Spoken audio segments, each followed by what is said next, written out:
health insurance. Then all of a sudden you see it plummet.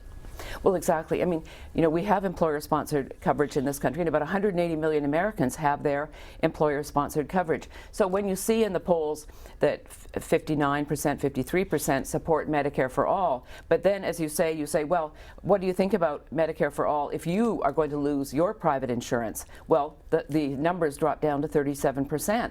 How do you feel about Medicare for all if your taxes are going to go up?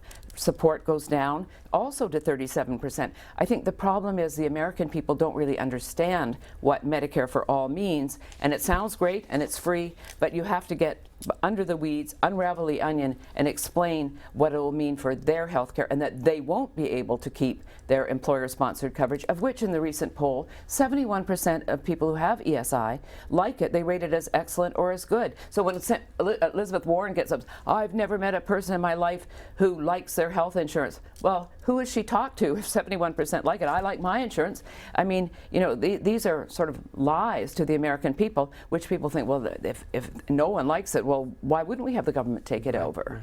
And that's one point that I've always noted, that people like Medicare. The people who are on Medicare now, generally, when you say Medicare, it has positive connotations, and people like it.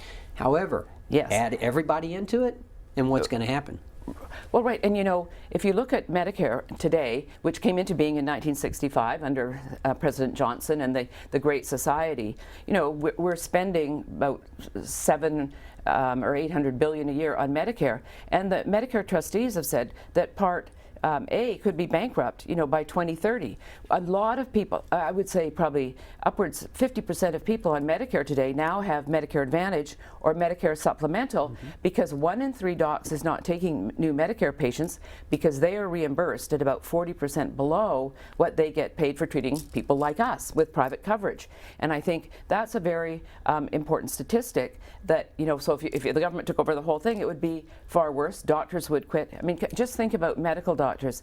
If they're going to be paid 40% below what they get paid today, they're going to quit and retire. And I think the bigger point is that the best and brightest kids traditionally have gone into medicine in this country, and they're just not going to go into it. You know, that, and then also that doctors would be employees of the government. Government would determine what kind of medicine they can practice, you know, how much they're going to be paid. You may be the very best orthopedic surgeon, I may be the worst, but we're paid the same, and we'll have a global budget. And what happens in November if the global budget that is set for us is done? We would have to just go on vacation, Absolutely. even if we couldn't afford it. So what about some of these other plans that are advertised as more moderate, if you will, solutions like adding a public option or allowing more patients to buy into Medicare and Medicaid? How would that impact our healthcare system? Well, as I mentioned, 65% of people polled recently now support the public option. I think if you go back to remember when Kamala Harris, the senator from California, who early on I thought she could well be the candidate, but she really, I think, her candidacy dropped because of her waffling on Medicare for all. One day she supported it, the next day she didn't, and so she lost support, and she's out. Senator Warren, of course, up until very recently was a big supporter of the full government takeover of healthcare. Now she says, well, within the first 100 days I would introduce a public option. My 3rd year in the presidency I'd be bringing in Medicare for all, because all those people who have the public option, which is a government insurance plan that would compete in the exchanges against private coverage, they would all love their government insurance, so therefore they'd want to be in Medicare for all. So I just think that is a complete lie, and we know that in talking to people. But Senator Warren, Mayor Buttigieg, Joe Biden, they've all kind of switched to this, well, we're going to go to this public option, the government plan first. And it's a stepping stone approach. And even Mayor Buttigieg has said that while he supports the public option, if after a couple of years it's not working and not everybody is in, well, then he would go to Medicare for all. When we talk about Medicare for all, that's somewhat of a misnomer, because it's not somewhat, it is a misnomer. Right. Because it really should be called what it is, and that is it's a one-size-fits-all government-run healthcare system. Right. And a couple of years ago I was debating Uwe Reinhardt, the Princeton economics professor, who unfortunately, sadly, passed away a year and a half or so ago. but I was doing an international debate with him talking about the Canadian wait times, the ration care, you can't see a specialist without getting a referral, how hard it is to get a doctor. And he interrupted me and said, Sally, we have an example of a single payer system in this country, and it is terrific. And I said, well, Uwe, what plan is that? He said, the VA, the Veterans Administration.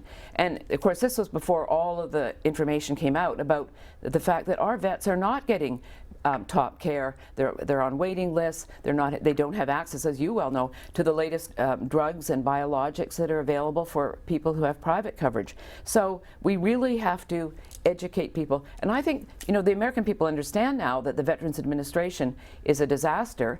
And so is that what we want? But anyway, these politicians are really pushing to, because some people seem a bit skittish about Medicare for all single payer, let's go and have a public option just to compete first. And my own OBGYN said just recently when I was having my checkup, you know, I lose a lot of money on my Medi-Cal patients, that's California's Medicaid. I barely break even on Medicare, and I have to make my salary from people like you who have private coverage, but I get really good care. Mm-hmm. So let's talk about two of the plans, the Sanders plan and the Jayapal plans. Right. Both of those. She must be a good friend of yours. Well, no, I'm just kidding. No. But I mean, I know her. And, right, and of course. That's fine. But they would actually just destroy Medicare. I mean, it would, as we know it, and for young Americans, and rich or poor, it would mean that they would be into a new government-run healthcare system. Right, exactly. So Pramila Jayapal, being the House member, she's chairman of the Medicare for All caucus. She is really pushing to tell the American people. She's from Washington State. I'm from Vancouver, so sort of the similar areas, both British Columbia and Washington State, very liberal. But Senator Sanders and Pramila Jayapal say Medicare would be eliminated, Medicaid would be eliminated, the government program would be it for everybody. The only two programs that would be left would be the Indian Health Services, which I don't think gives the best of care to our Indian people, and the second would be the Veterans Administration, which is another example of a system I've talked about that hasn't gone well. And Mrs.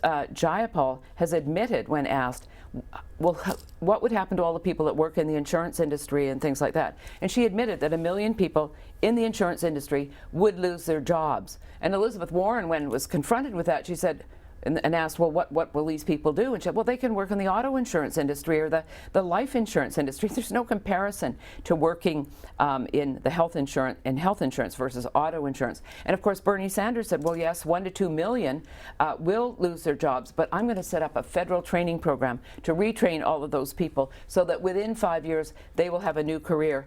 And you and I know that is just not going to work, and it would be incredibly expensive. In your book, you say Medicare for All gives the government a monopoly over the provision of health insurance, and it forbids doctors who participate in the scheme from accepting private payment from any service the government covers. Now, you just mentioned you went to your OBGYN, and she said, you know, I lose money on Medicaid, I believe it was. Yes. And then Medicare, I break even, and then I make my salary on private. If you take that away, what's that going to mean to salaries of healthcare workers, not only doctors, but pharmacists, might I add? Pharmacists, healthcare people that work in hospitals, all of these people. It's going to have a tremendous impact on your ability to keep your job. And of course, it also means that the federal government, if it's the federal government that's taking the whole thing over, who's going to do all this work that the 1 to 2 million people in the insurance industry and another maybe 1 million people in pharmacy and all of these things, well, who's going to be doing these jobs? The government is going to have to expand tremendously because doctors are going to have to be paid. There will have to be a whole new bureaucracy to pay doctors. And of course, and my cousin's an ophthalmologist up in Vancouver, Canada, and as he says, I find it amazing that the American people think it'll be so wonderful if the government is paying, their bills. He said, do you know how long it takes the government, to pay me? And when my budget is done in November, I have to go on vacation. And, so it's going to be, it's really going to be a disaster for pharmacists, for people who work in hospitals, doctors, even for hospitals. It's going to reduce the number of hospitals. A lot of rural hospitals will go out of business under a single payer government system. And that is not what we need. We need more rural hospitals because the people in the rural areas, and many times, have to travel many, many miles in order to find doctors and hospitals and to get the latest treatments and things. So, exactly. Now,